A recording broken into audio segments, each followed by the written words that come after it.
Alright. Here we go, everyone, with chapter, I believe, 19, if I'm reading this correctly.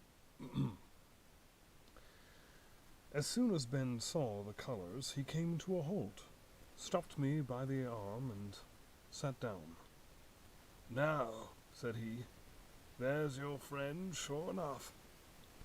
"Far more likely it's the mutineers," I answered. "That!" he cried. "Why, in a place like this, where nobody puts in but gentlemen of fortune, Silver would fly the Jolly Roger, you don't make no doubt of that."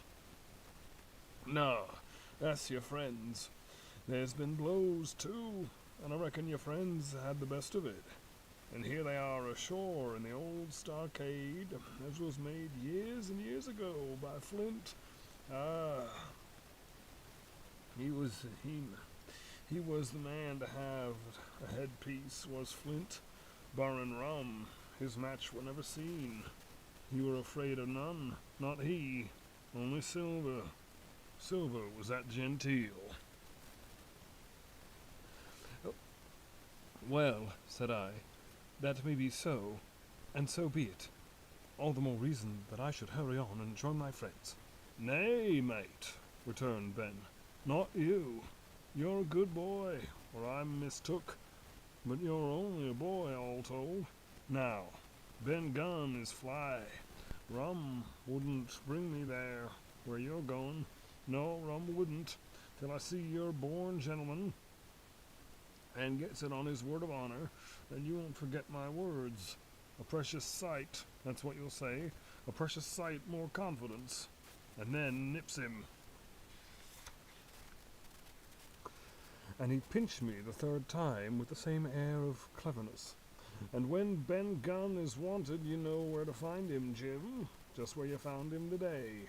And him that comes is to have a white thing in his hand, and he's to come alone.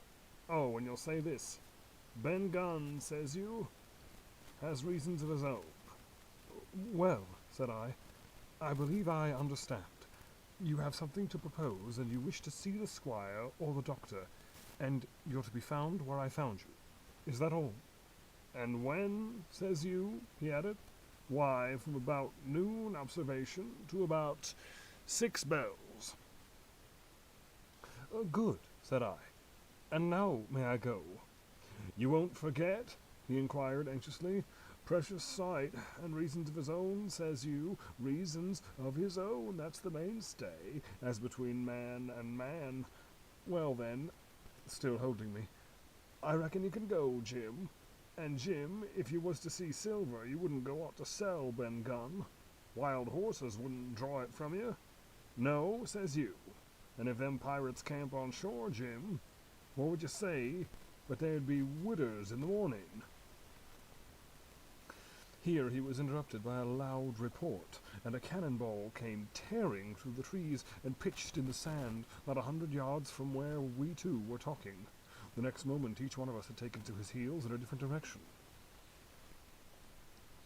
For a good hour to come, frequent reports shook the island, and balls kept crashing through the woods. I moved from hiding place to hiding place, always pursued, or so it seemed to me, by these terrifying missiles, but towards the end of the bombardment, though still I durst not venture in the direction of the stockade, where the balls fell oftenest, I had begun, in a manner, to pluck up my heart again, and after a long detour to the east, crept down among the shoreside trees. The sun had just set. The sea breeze was rustling and tumbling in the woods and ruffling the grey surface of the anchorage. The tide, too, was far out, and great tracts of sand lay uncovered. The air, after the heat of the day, chilled me through my jacket. The Hispaniola still lay where she had anchored, but sure enough, there was the Jolly Roger, the black flag of piracy flying from her peak. Even as I looked, there came another red flash and another report that sent the echoes clattering, and one small round shot whistled through the air. It was the last of the cannonade. I lay for some time, watching the bustle which succeeded the attack. Men were demolishing something with axes on the beach near the stockade. The poor jolly boat, I afterwards discovered. Away, near the mouth of the river, a great fire was glowing among the trees, and between that point and the ship, one of the jigs kept coming and going, the men whom I had seen so gloomy, shouting at the oars like children, but there was a sound in their voices which suggested rum. At length I thought I might return towards the stockade. I was pretty far down on the low, sandy spit that encloses the anchorage to the east, and is joined at half water to Skeleton Island.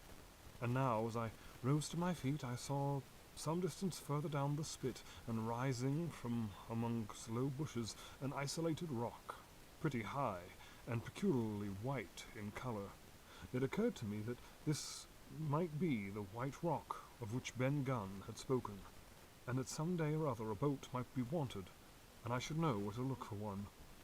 Then I skirted amongst the woods until I had regained the rear, or shoreward side of the stockade, and was soon warmly welcomed by the faithful party. I had soon told my story, and begun to look about me. The log house was made of unsquared trunks of pine, roof, walls, and floor. The latter stood in several places as much as a foot or a foot and a half above the surface of the sand. There was a porch at the door, and under this porch the little spring welled up into an artificial basin of a rather odd kind, no other than a great ship's kettle of iron with the bottom knocked out, and sunk to her bearings, as the captain said, among the sand. Little had been left beside the framework of the house, but in one corner there was a stone slab laid down by way of hearth, and an old rusty iron basket to contain the fire.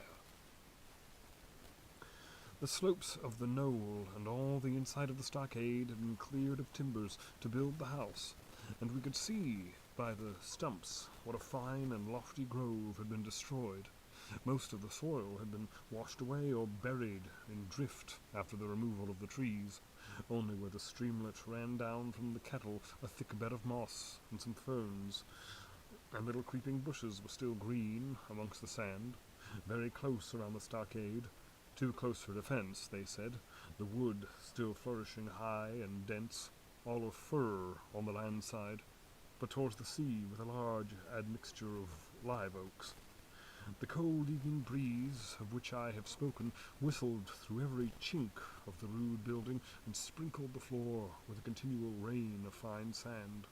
There was sand in our eyes, sand in our teeth, sand in our suppers, sand dancing in the spring at the bottom of the kettle, for all the world like porridge beginning to boil. Our chimney was a square hole in the roof. It was but a little part of the smoke that found its way out, and the rest eddied about the house and kept us coughing and piping the eye. Add to this that Gray, the new man, had his face tied up in a bandage for the cut he had got in breaking away from the mutineers, and that poor old Tom Redruth, still unburied, lay along the wall, stiff and stark, under the Union Jack. If we had been allowed to sit idle, we should have all fallen in the blues, but Captain Smollett was never the man for that. All hands were called up before him, and he divided us into watches. The doctor and Gray and I, for one, the squire, Hunter, and Joyce upon the other. Tired as we all were, 2 were sent out for firewood, 2 more were sent to dig a grave for Redruth. The doctor was named Cook. I was put sentry at the door, and the captain himself went from one to another, keeping up our spirits and lending a hand wherever it was wanted. From time to time the doctor came to the door for a little air and to rest his eyes, which were almost smoked out of his head, but wherever he did so he had a word for me. "That man Smollett," he said once. "That man Smollett," he said once, "is a better man than I am, and when I say that, it means a deal, Jim." Another time he came and was silent for a while. Then he put his head on one side and looked at me. "Is this Ben Gunn a man?" he asked. "I do not know, sir," said I. I am not very sure whether he's sane. If there's any doubt about the matter, he is, returned the doctor. A man who has been 3 years biting his nails on a desert island, Jim, can't expect to appear as sane as you or me. It doesn't lie in human nature. Was it cheese you said that he had a fancy for? Yes, sir. Cheese, I answered. Well, Jim, says he, just see the good that comes of being dainty in your food. You've seen my snuff box, haven't you? And you never saw me take snuff. That reason being that in my snuff box I carry a piece of Parmesan cheese. A cheese made in Italy, very nutritious. Well, that's for Ben Gunn. Before supper was eaten, we buried old Tom in the sand and stood round him for a while, bareheaded in the breeze. A good deal of firewood had been got in, but not enough for the captain's fancy, and he shook his head over it and told us we must get back to this tomorrow rather livelier.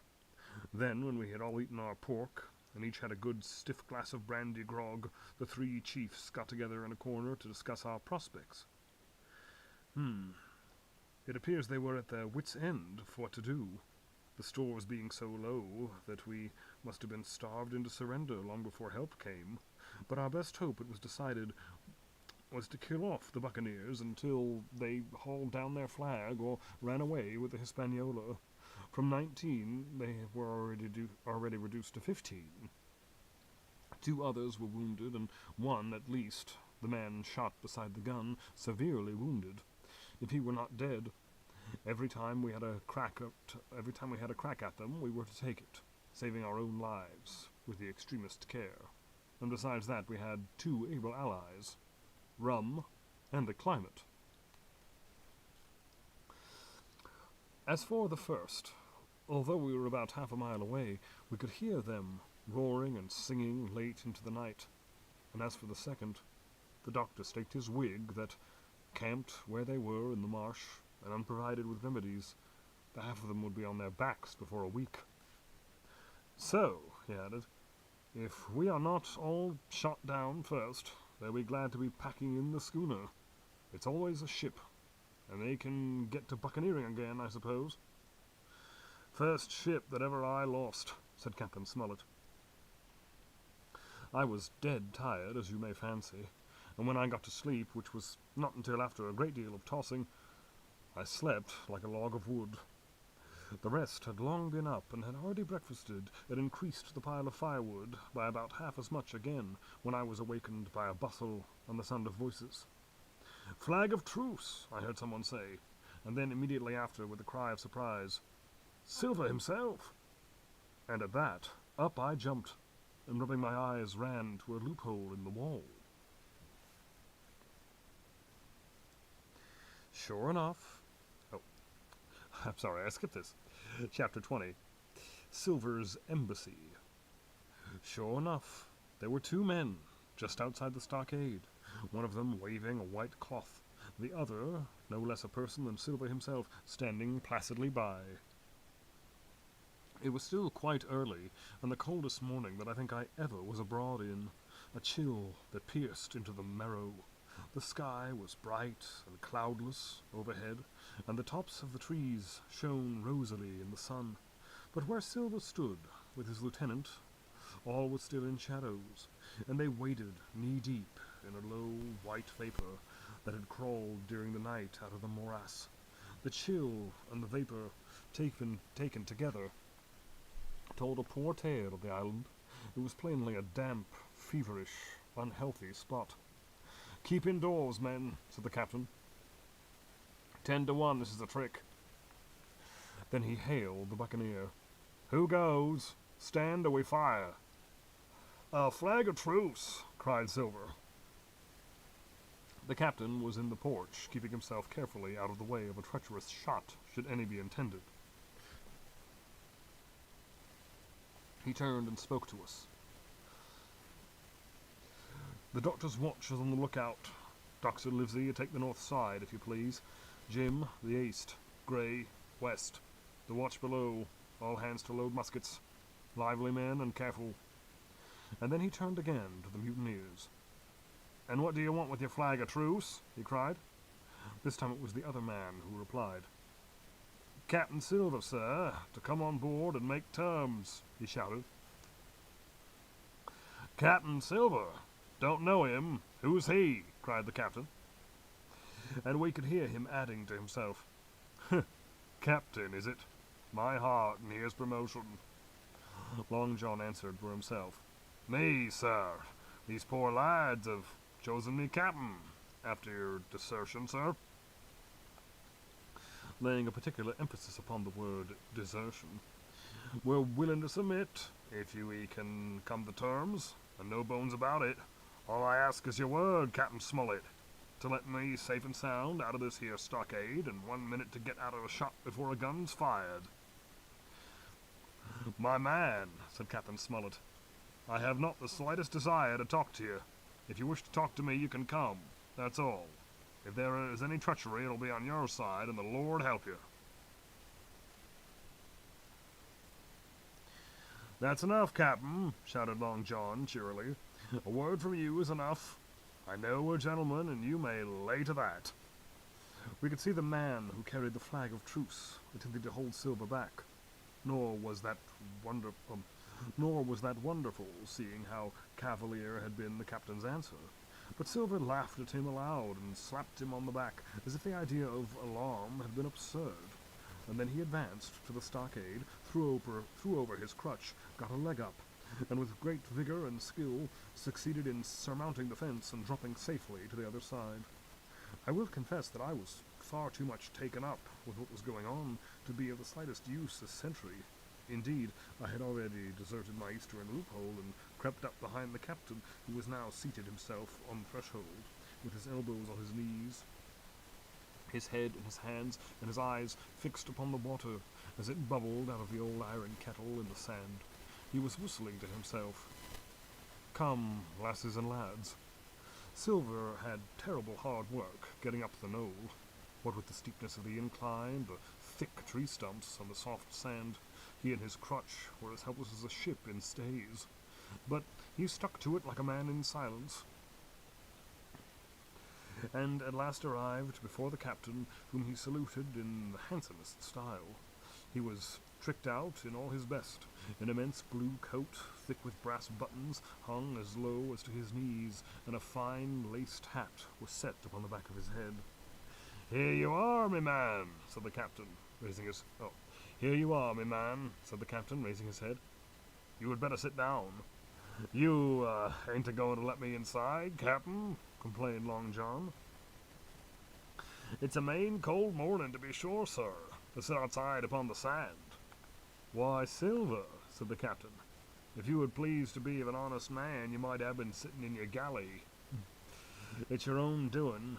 You're either my ship's cook, and then you were treated handsome, or Captain Silver, common mutineer and pirate, and then you can go hang."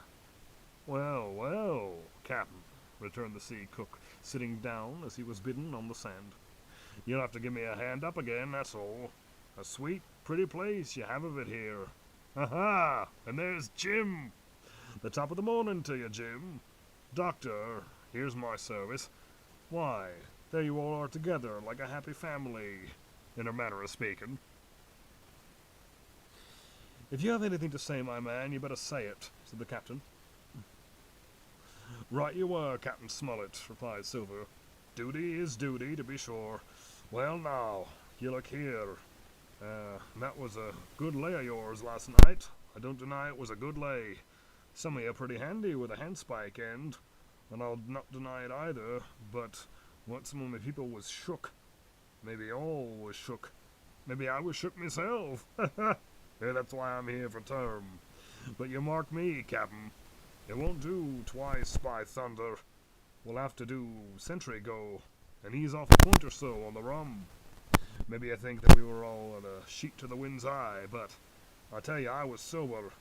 I was only dog tired, and if I'd awoke a second sooner, I'd have caught you at the act, I would. He wasn't dead when I got around to him, not he." "Well," says Captain Smollett, as cool as can be. All that Silver said was a riddle to him. but you would never have guessed it from his tone. As for me, I began to have an inkling. Ben Gunn's last words came back in my mind. I began to suppose that he had paid the buccaneers a visit while they all lay drunk together about their fire, and I reckoned up with glee that we had only 14 enemies to deal with. "Well, here it is," said Silver. "We want that treasure, and we'll have it. That's our point. You would just as soon save your lives, I reckon, and that's yours. You have a chart, haven't you?" "That's as may be," replied the captain. "Oh, well, you have. I know that," returned Long John. "You needn't to be so husky with a man. There ain't a particle of service in that, and you may lay to it.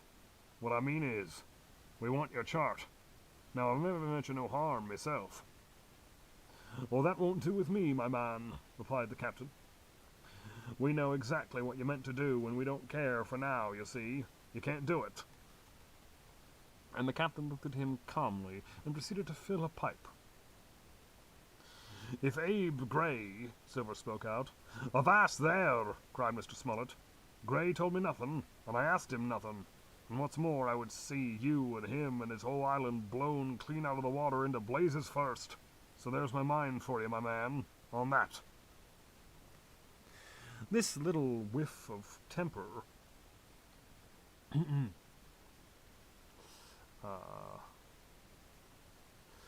seemed to cool Silver down. He had been growing nettled before, but now he pulled himself together. "Like enough," said he. "I would set no limits to what gentlemen might consider to be ship-shape, or might not, as the case were. And seeing as how you are about to take a pipe, Captain, I'll make so free as to do likewise." And he filled a pipe and lighted it, and the two men sat silently smoking for quite a while, now looking each other in the face, now stopping their tobacco, and now leaning forwards to spit. It was as good as the plate to see them. "Now," resumed Silver, "here it is. You give us the chart to get the treasure by, and drop shooting poor seamen and stoving of their heads in while asleep. You do that, and I'll offer you a choice. Either you come aboard along with us, once the treasure's shipped, and then I'll give you my affidavit upon me word of honor to clap you somewhere safe on shore. Only if that ain't to your fancy, then some of me hands being rough, and having old scores on account of hazing, that you could stay right here, you can, with divide stores with you, man for man, and I'll give you affidavits as before, to speak the first ship I sight, and send 'em out here to pick you up. Now, you'll own what's talking." "Handsome as you couldn't look to get, not for you. And I hope," raising his voice, "that all hands in this here blockhouse will overhaul my words, for what is spoke to one is spoken to all." Captain Smollett rose from his seat, and knocked out the ashes of his pipe in the palm of his left hand. "Is that all?" he asked. "Every last word, by thunder," answered John. "Refuse that, and you've seen the last of me but musket balls." "Very good," said the captain. "Now you'll hear me. If you come up one by one, unarmed, then I'll engage to clap all of you in irons and take you home to a fair trial in England. If you won't, my name is Alexander Smollett, and I have flown my sovereign's colours, and I'll sing you all to Davy Jones. You can't find that treasure. You can't sail a ship. There's not a man amongst you fit to sail the ship. You can't fight us. Gray there got away from 5 of you. Your ship's in irons, Master Silver. You're on a lee shore, and so you'll find. I stand here and tell you so, and they're the last good words that you'll get from me, for in the name of heaven I'll put a bullet in your back, what next I meet you. Tramp, my lad, bundle out of this, please, hand over hand and double quick." Silver's face was a picture. His eyes started in his head with wrath. He shook the fire out of his pipe. "Give me a hand up," he cried. "Not I," replied the captain. "Who'll give me a hand up?" he roared. Not a man among us moved. Growling the foulest imprecations, he crawled along the sand until he got hold of the porch and could hoist himself against it, up again upon his crutch, and then he spat into the spring. "There!" he cried. "That's what I think of you. Before an hour's out, I'll stove in your old blockhouse like a rum puncheon. Laugh, by thunder! Laugh! Before an hour's out, you'll laugh upon the other side. The men'll die'll be the lucky ones." And with a dreadful oath he stumbled away, ploughed down the sand, was helped across the stockade, after 4 or 5 failures, by the man who held the flag of truce, and disappeared in an instant afterwards amongst the trees.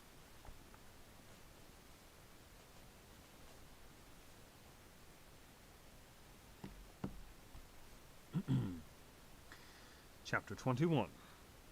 The Attack.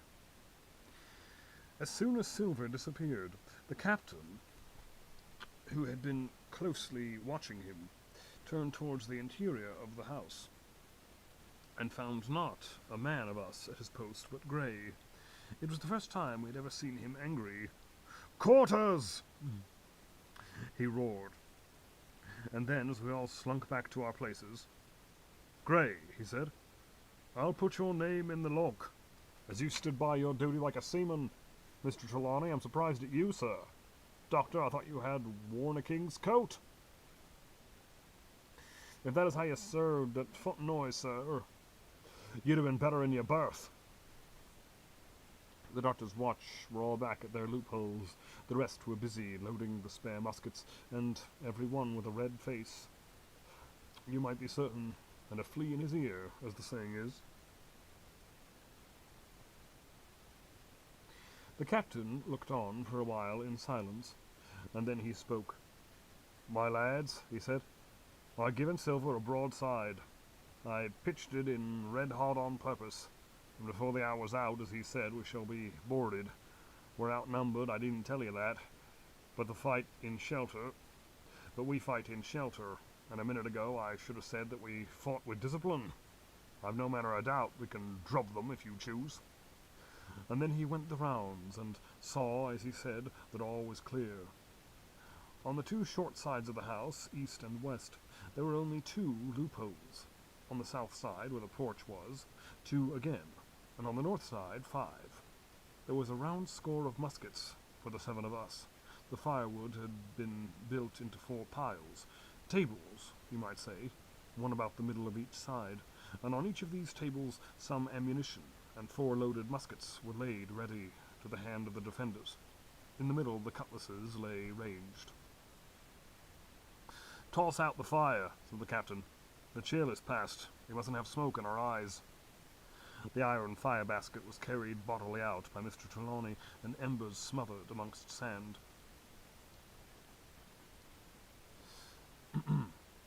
"Hawkins hasn't had his breakfast. Hawkins, help yourself, and back to your post to eat it," continued Captain Smollett. "Lively now, my lad. You'll want it before you're done. Hunter, serve out a round of brandy to all hands." And while this was going on, the captain completed, in his own mind, the plan of the defence. "Doctor, you will take the door," he resumed. "See, and don't expose yourself. Keep within, and fire through the porch. Hunter, you take the east side. There. Joyce, you stand by the west, my man. Mr. Trelawney, you're the best shot. You and Grey will take this long north side, with the 5 loopholes. It's there that the danger is.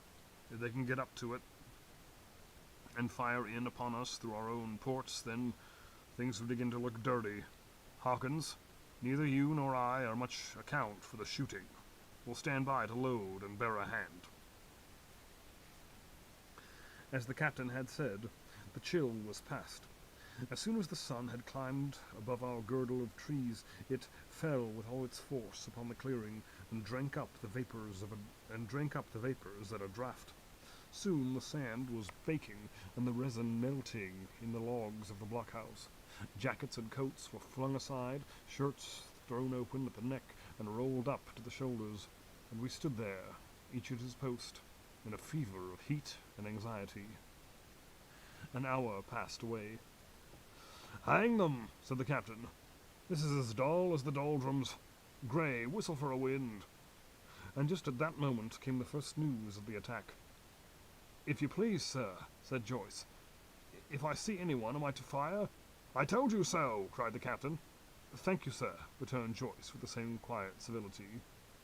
Nothing followed for a time, but the remark had set us all on the alert, straining ears and eyes, the muskets with their pieces balanced in their hands, the captain out in the middle of the blockhouse with his mouth very tight and a frown on his face. So some seconds passed, until suddenly Joyce whipped up his musket and fired. The report had scarcely died away ere it was repeated and repeated, without a scattering volley. Where it was repeated and repeated from without in a scattering volley, shot behind shot, like a string of geese, from every side of the enclosure. Several bullets struck the log house, but not one entered. As the smoke cleared away and vanished, the stockade and the woods around it looked as quiet and empty as before. Not a bough waved. Not the gleam of a musket barrel betrayed the presence of our foes. "Did you hit your man?" asked the captain. "No, sir," replied Joyce. "I believe not, sir." "Next best thing to tell the truth," muttered Captain Smollett. "Load up his gun, Hawkins. How many should you say there were on your side, Doctor?" "I know precisely," said Dr. Livesey. 3 shots were fired on this side. I saw the 3 flashes. 2 close together, 1 farther to the west." "3," repeated the captain.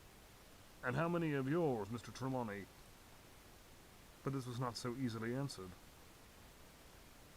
There had come many from the north, 7 by the squire's computation, 8 or 9 according to Gray. From the east and the west only a single shot had been fired. It was plain, therefore, that the attack would be developed from the north, and that on the other 3 sides were only to be annoyed by a show of hostility. But Captain Smollett made no change to his arrangements. If the mutineers succeeded in crossing the stockade, he argued, they would take possession of any unprotected loophole and shoot us down like rats in our own stronghold.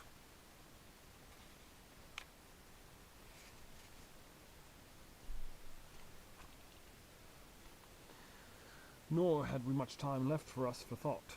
Suddenly, with a loud huzzah, a little cloud of pirates leapt from the woods on the north side and ran straight on the stockade. At the same moment the fire was once more opened from the woods, and a rifle ball sang through the doorway and knocked the doctor's musket into bits. The boarders swarmed over the fence like monkeys. Squire and Gray fired again and yet again. 3 men fell, 1 forwards into the enclosure, 2 back on the outside. But of these, 1 was evidently more frightened than hurt, for he was on his feet again in a crack and instantly vanished among the trees. 2 had bit the dust. 1 had fled.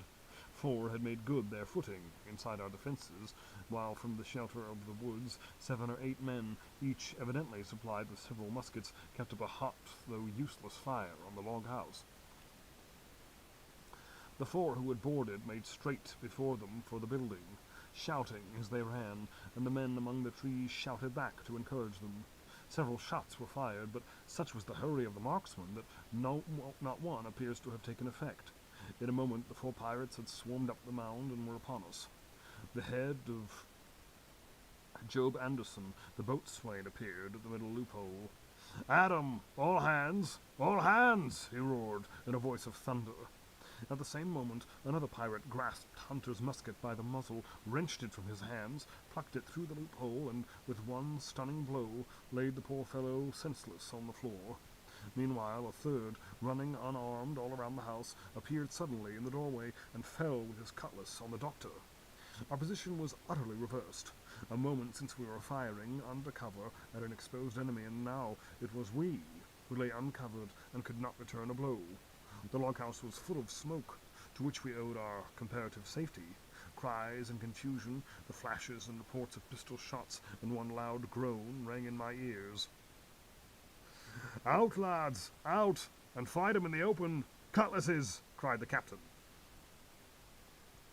I snatched a cutlass from the pile, and someone, at the same time snatching another, gave me a cut across the knuckles, which I hardly felt.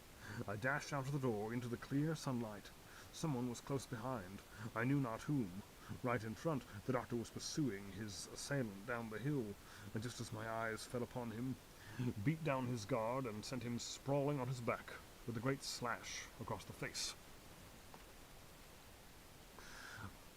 "Round the house, lads! Round the house!" cried the captain, and even in the hurly-burly I perceived a change in his voice. Mechanically I obeyed, turned eastwards, and with my cutlass raised, ran around the corner of the house. Next moment I was face to face with Anderson. He roared aloud, and his hanger went up above his head, flashing in the sunlight. I had not time to be afraid, but as the blow still hung impending, leaped in a trice upon one side, and missing my foot in the soft sand, rolled headlong down the slope.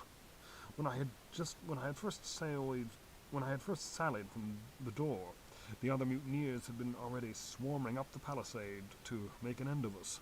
One man in a red nightcap, with his cutlass in his mouth, had even got upon the top and thrown a leg across. Well, so short had been the interval that when I found my feet again, all was in the same posture. The fellow with the red nightcap still halfway over, another still just showing his head above the top of the stockade. And yet, in this breath of time, the fight was over and the victory was ours. Gray, following close behind me, had cut down the big boatswain ere he had time to recover from his lost blow. Another had been shot at a loophole in the very act of firing into the house, and now lay in agony, the pistol still smoking in his hand. A third, as I had seen, the doctor had disposed of at a blow. Of the four who had scaled the palisade, only one remained unaccounted for. And he, having left his cutlass on the field, was now clambering out again, with the fear of death upon him. "Fire! Fire from the house!" cried the doctor. "And you lads, back to cover!" But his words were unheeded. No shot was fired, and the last boarder made good his escape, and disappeared, with the rest into the wood. In 3 seconds nothing remained of the attacking party but the fire. But the 5 who had fallen, 4 on the inside and 1 on the outside of the palisade. The doctor and Gray and I ran full speed for shelter. The survivors would soon be back where they had left their muskets, and at any moment the fire might recommence. The house was by this time somewhat cleared of smoke, and we saw at a glance the price we had paid for victory. Hunter lay beside his loophole, stunned. Joyce by his, shot through the head, never to move again, while right in the center the squire was supporting the captain, one as pale as the other. "The captain's wounded," said Mr. Trelawney. "Have they run?" asked Mr. Smollett. "All that could, you may be bound," returned the doctor. "But there's 5 of them who will never run again." "5!" cried the captain. "Come, that's better. 5 against 3 leaves us 4 to 9. Well, that's better odds than we had at starting. We were 7 to 19 then, or thought we were, and that's as bad to bear."